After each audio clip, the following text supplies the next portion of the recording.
চা জনগোষ্ঠীর ঐক্যের লক্ষ্যে অনুষ্ঠিত হল কাঠিগড়া আদিবাসী জনসংগঠনের বিশেষ সমাবেশ। কাঠিগড়া সমষ্টির বিভিন্ন চা বাগানে বসবাসকারী চা জনগোষ্ঠীর সার্বিক উন্নয়ন ও বিকাশের জন্য এবং আদিবাসী সম্প্রদায়ের মধ্যে ঐক্য স্থাপনের উদ্দেশ্যে আজ দিগরখাল চা বাগানের নাচঘর প্রাঙ্গণে আয়োজিত হল কাঠিগড়া আদিবাসী জনসংগঠনের বিশেষ সমাবেশ। সমাবেশে সভাপতিত্ব করেন বাদল ভূমিজ। এদিনের সভায় বিশেষ অতিথি হিসেবে উপস্থিত ছিলেন বরাক চা শ্রমিক ইউনিয়নের সহ সাধারণ সম্পাদক বিপুল কর্মী ও বাবুল নারায়ণ কানু, সহ সম্পাদক দুর্গেশ কর্মী, অফিস কর্মচারী সুরেশ বরাইক এবং করম পূজা সম্মেলনের কেন্দ্রীয় সভাপতি বিশুদ্ধানন্দ মাহাতো। বিশিষ্ট সমাজসেবী রঘুনন্দন কর্মীর বিশেষ প্রচেষ্টায় আয়োজিত এই সমাবেশে বক্তারা বরাক উপত্যকার আদিবাসী সম্প্রদায়ভুক্ত লোকেদের উন্নতির জন্য একত্রিত হওয়ার আহ্বান জানান। তাদের বক্তব্যে উঠে আসে শিক্ষা, জমির পাট্টা এবং সংরক্ষণ সহ বিভিন্ন ক্ষেত্রে আদিবাসী সম্প্রদায়ের পিছিয়ে থাকার বিষয়। বক্তারা বলেন, এই সমস্যাগুলোর সমাধানের জন্য একতা এবং সচেতনতা অপরিহার্য। সভা শেষে আহ্বায়ক কমিটির উপদেষ্টা রঘুনন্দন কর্মী, সভাপতি সরজিৎ ভূমিজ এবং সম্পাদক মেঘনাথ গোসাই ধন্যবাদ সূচক বক্তব্য রাখেন। তাদের বক্তব্যের মধ্য দিয়ে সভার আনুষ্ঠানিক সমাপ্তি ঘটে। प्रधान शिल्प है चाय बागान, जिसके जरिए बाहर से रुपया आता है और ये इस मुख्य शिल्प है यहाँ का। लेकिन हम वंचित हैं, हम शोषित हैं, हम पीड़ित हैं। हमारे जो लोग हैं 1952 में हमारे विधायक हुआ करते थे। 1957 में समूचे मिजोरम और अभी का जो बराक वैली है, तब कछाड़ जिला था, उसका एमपी हमारे बराक चाय श्रमिक यूनियन से स्वर्गीय द्वारिकानाथ तिवारी जी एमपी थे। और उसके बाद विधानसभा में हमारे हर समय 3-4 विधायक हुआ करते थे। लेकिन हमारे समस्याओं को उठाने के लिए, हमारी जो पीड़ा है, हमारी जो वेदना है, हमारे सांसद कृपानाथ माला जी जो बराक चाय श्रमिक यूनियन का अध्यक्ष हैं, सभापति हैं, वे हमारे सांसद हैं। वो दिल्ली में तो हमारे से उठा सकते हैं, लेकिन असेंबली में हमारे विधायक ना के बरोबर हैं। तो हमारी जो समस्याएं हैं, हमारी जो पीड़ा है, उसको उठाने के लिए लोग चाहिए। लेकिन पहले जैसे कि हमारे जिला परिषद में, हमारे गांव पंचायत में हमारे एपी मेंबर भी हमारे लोग ज्यादा हुआ करते थे, लेकिन अभी वो भी संख्या में कम हुए। तो हमारा जो समस्याएं हैं, इनको देखने के लिए लोग कम हैं।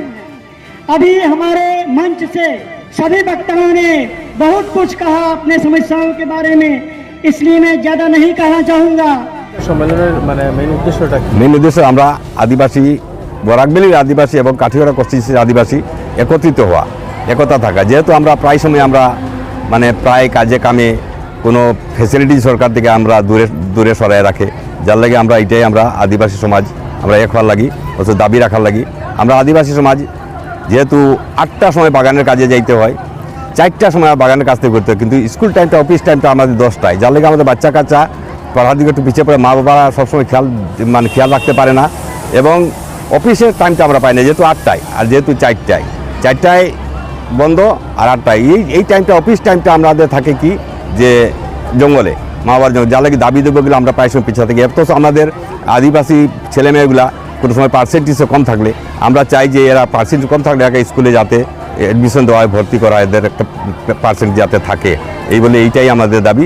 অথচ আমাদের আদিবাসী সমাজ চা বাগানের জায়গা জমি অনেক আছে, এগুলা কিছু অন্যর হস্তান্তর হয়ে যায়। আর বরাক চা সমিতি নিয়োগেরও কিছু আমার অনুরোধ থাকবে। আর পাট্টাটা, আমাদের আদিবাসীর পাট্টা যেগুলো আছে, পাট্টিগুলো যদি টাইম মতো দিলে, আজ অনেক বছরে কিন্তু আদিবাসীরা পাট্টা পায় না। আমি জানি যে আমাদের সরকার প্রায় সময় বলা হয় যে আদিবাসীদের পাট্টা দেওয়ার জন্য, কিন্তু আমরা ইতেও আমরা এইগুলো পাই না। যার লাগে আমার অনুরোধ থাকবে এটার লাগে জানি আমরা সব একত্রিত থাকার লাগে। কোনো সময় যদি কোনো কিছু করতে আমরা সব একত্রিতভাবে থাকবো।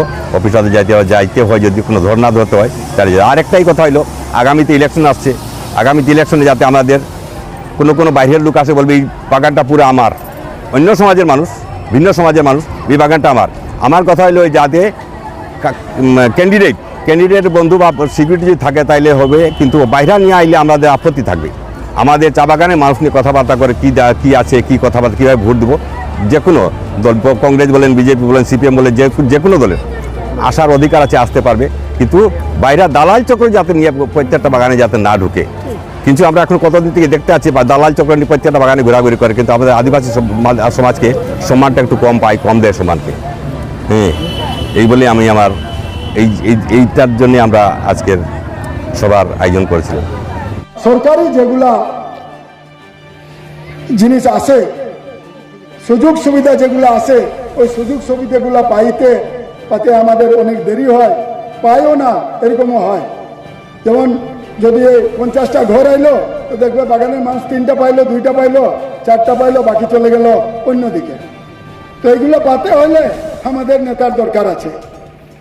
তা আপনাদের সবাইকে অনুরোধ, আপনারা একত্রিত হয়ে নিজের যে সমস্যাগুলা ওইগুলা নিজের নেতাদের কাছে তুলে ধরবেন এবং ওনাদেরকে শক্তিশালী করার জন্য আপনারা সংগঠিত থাকবেন। আজকে শিক্ষার ব্যাপার যে বলা হচ্ছে, আমার মাও বাগানে পাতি তুলেছে, বাবা ফ্যাক্টরিয়ে মিস্ত্রি ছিল, আপনাদের মতোই।